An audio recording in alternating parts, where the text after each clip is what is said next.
What's happening, guys, and welcome to another team review. My name is Dirty Mike, and if you're new to the series, then it's all about giving you the ins and outs and breaking down the top squads in FIFA 13. And in this episode, we have the one and only, the European powerhouse, Barcelona. Just an incredible squad from top to bottom. They've got so many outstanding players, and it's all over the pitch. They have some of the highest rated players in FIFA 13, so as it should come to no surprise, they're my top tier in terms of the ranking system, which means they're in the top 8 overall squads in FIFA 13, and they deserve it. They really do.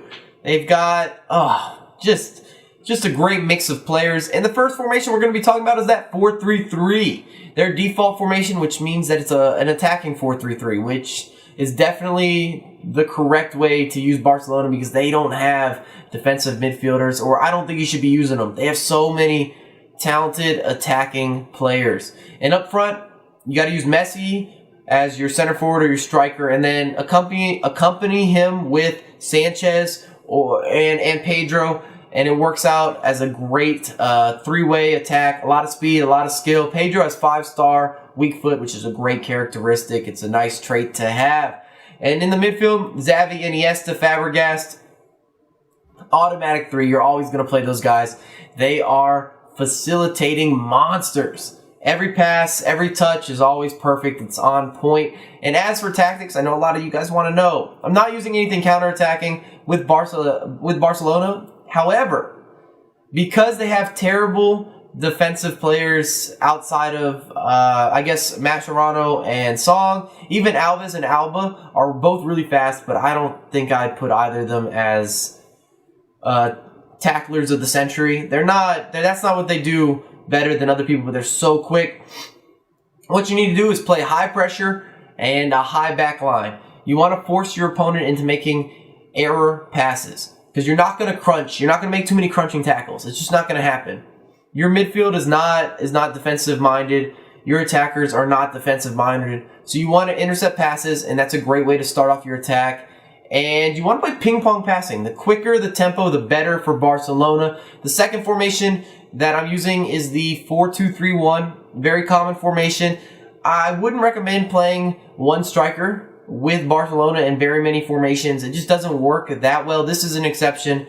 But you're almost trading defense for offense with the 4-2-3-1. Defense gets better, offense gets worse. And the reason that you can't play one striker effectively is because you're so predictable. With Barcelona, you're very one-dimensional, just like real life. They don't have a very good aerial threat. Think about in FIFA when they had Ibrahimovic, though. God, that would have been a god team. A god team. Ibra and Messi. Ah! What a deadly partnership. Oh my goodness. Well, we can all have dreams and ambitions. A couple years ago, that was a reality. Moving forward, though, because they don't have an aerial threat, you've got to be patient sometimes in the final third. And if you're one of those guys that needs to be able to cross the ball to win matches, that's a huge portion of your attack, Barcelona won't work for you. Plain and simple, this is not going to be your squad. And Song is such a beast in FIFA 13. If you want to talk about important players, crucial players for Barcelona, Song as a center back makes things happen. So you have a 4-3-2-1 as my last formation. Another high pressure, high back line. You've got to really create some havoc. Make your opponent feel the pressure. Feel the speed that you have on your squad. And just make them make some mistakes. And they will. Your opponents will make mistakes with Barcelona if you're pressuring correctly. One big downfall as well with Barcelona is Victor Valdez. He's let me down every single year. Every single year. I really hate him as a keeper. In FIFA, he always screws up crosses. He makes dumb mistakes. He's out of position. I could go on and on and on about Victor Valdez. He does so many bad things for me. He's not a Casillas. Please, I wish he was a Casillas. Oh, it would make such a huge difference.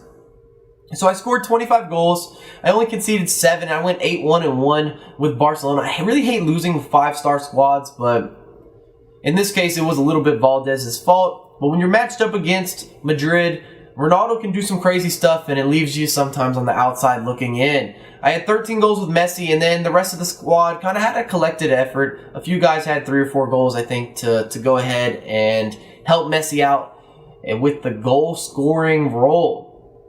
If you enjoyed the video, make sure to hit that thumbs up, subscribe to my channel, and follow me on Twitter at MikeSo9USA. I have a lot more content coming for you ASAP.